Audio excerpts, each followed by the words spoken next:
said today they are dropping Charlie Rose. It comes after the Washington Post reported today that 8 women accused Rose of, quote, unwanted sexual advances toward them, including lewd phone calls, walking around naked in their presence, or groping their breasts, buttocks, or genital areas. Well, yesterday, Rose said that while he didn't believe all the allegations were accurate, he apologized for his, quote, inappropriate behavior. Rose is one of a number of high-profile men accused of various degrees of sexual misconduct. Buzzfeed broke the news last night that Michigan Congressman John Conyers, quote, settled a wrongful dismissal complaint in 2015 with a former employee who alleged she was fired because she would not succumb, in her words, to his sexual advances. Conyers said today, I expressly and vehemently denied the allegations made against me and continue to do so. My office resolved the allegations with an express denial of liability in order to save all involved from the rigors of protracted litigation. The resolution was not for millions of dollars, but rather for an amount that equated to a reasonable severance payment, close quote. Well, a third story making national headlines today. Senator Al Franken responded to an allegation by a woman saying he groped her on her rear while taking a photo together at the Minnesota State Fair in 2010. Franken said he didn't remember taking the photo, but feels badly that the woman, quote, came away from our interaction feeling disrespected. In the New York Times today, columnist Michelle Goldberg said she's conflicted about Franken. Quote, it's easy to condemn morally worthless men like Trump. It's much harder to figure out what should happen to men who make valuable political and cultural contributions and whose alleged misdeeds fall far short of criminal. Michelle Goldberg joins us now, along with Reuters correspondent Ginger Gibson.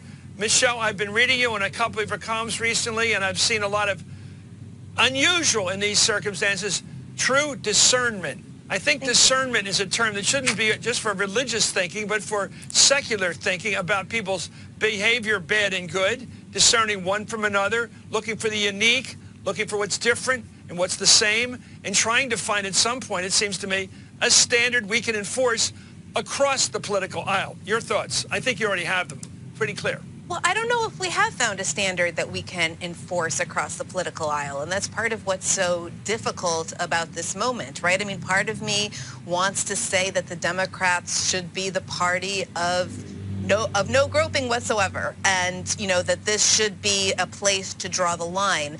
And at the same time, there's something so utterly perverse about the idea that Al Franken would be forced out of the Senate while Roy Moore is brought into it. I mean, the alleged misdeeds are so different in scale that I actually think that rather than having a hard and fast rule, as much as I might like one, we're going to have to learn how to discern and, you know, and judge these things individually, even though it means this is a difficult case for Democrats to make, right? Because although I don't think there is any moral equivalency between Al Franken and Roy Moore, Republicans will certainly milk the Al Franken thing for all it's worth and use that as an excuse to let Moore into the Senate and to excuse the fact that their alleged sexual predator of a president is now out there basically endorsing him.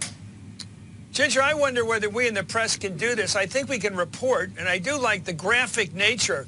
For a long time, we were prudish about what happened to the altar boys, for example, in my religion, and they would say words like molest or something like that. Or I wanted to know exactly. I'm sorry. I want to know what the priest did. And once I learned what they did, or Sandusky did at Penn State, I was smarter about the issue, and I had an attitude about it I didn't have as clearly and as powerfully as I did once I heard what was going on. I think we do benefit from the language I used in the beginning of this segment, talking about what Charlie Rose was accused of doing. I think it's helpful, but I don't know if we can go past the descriptiveness to really making the judgment for, as if we're the tribunal. That's why I don't know whether we can do that. Your thoughts? We can't make the decision for the voters of Alabama. We can't make the decision for the voters in John Conyers' district. They're going to have to make that. We can just give them all of the details. And I think as journalists, it's important that we don't allow ourselves to start writing these off as just another case. There's a real risk there that if we hear about another one, and I know there are likely more being reported as we speak, other stories to break, more to come, that we don't start brushing them off as saying, oh, well, that's not as bad as Frank market, or that's not as bad as more, or that's not as bad, but it is bad, but we've already heard that story before, so why are we going to talk about it again? I think it's important that we remain diligent in bringing those facts forward.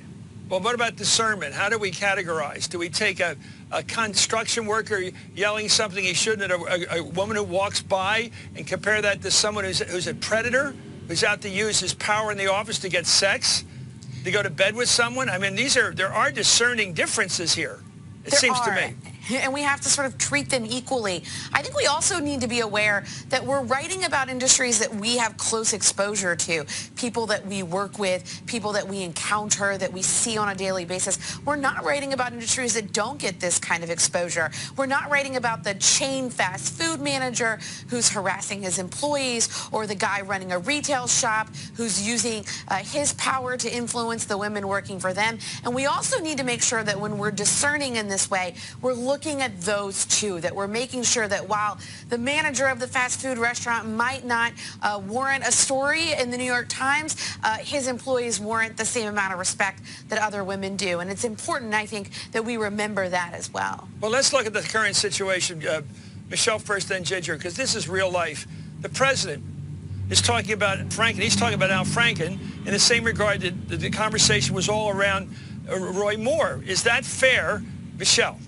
I mean, are they in any way equal? I don't see the equality. Of course they're not. Of course they're not equal. And I think part of the problem here is that because there is so much bad faith on the right and such sort of bottomless depravity among Trump and his circle, that it makes it difficult to reckon with these things properly among Democrats, which is where most of this is going on, right? Most of these kind of purges are happening in left-leaning industries, in part because that's where people in power are responsive to this torrent of revelations. You know, Republicans just hear about it and shrug their shoulders and do nothing. So you don't have the same sort of energy of people being exposed and held to account.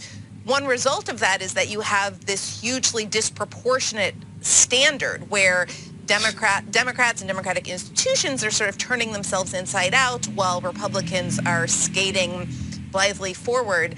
It's very complicated. It's complicated because on the one hand, we also don't want to all lower our standards and say that the standard is as long as you're not a child molester, then we're okay.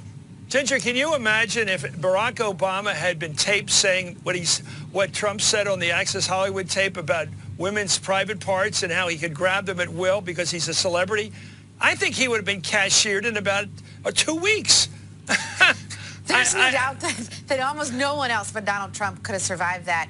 And I think that one of the things we have to remember is that electoral politics might be the worst universe to have this discussion in.